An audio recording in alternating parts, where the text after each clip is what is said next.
ನಿನ್ನ ಅಭಯ ಹಸ್ತವನ್ನಿಡುವೆಯೋ? ಈ ಪಾಮರನಾದ ವಿದುರನಿಗೆ ಎಂದಿಗೆ ನಿನ್ನ ಪವಿತ್ರವಾದ ದರ್ಶನವನ್ನು ನೀಡುವೆಯೋ?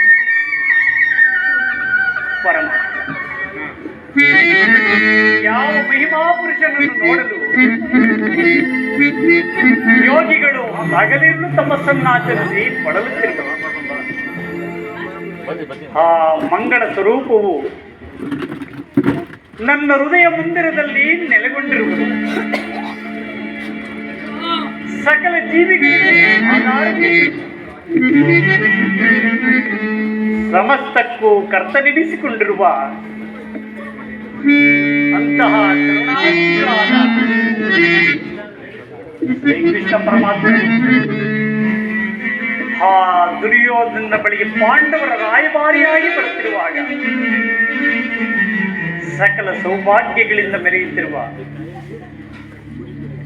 ಆ ಕೌರವೇಶ್ವರನ ಅಮೋಘ ಸಂಸ್ಕಾರವನ್ನು ಇಟ್ಟು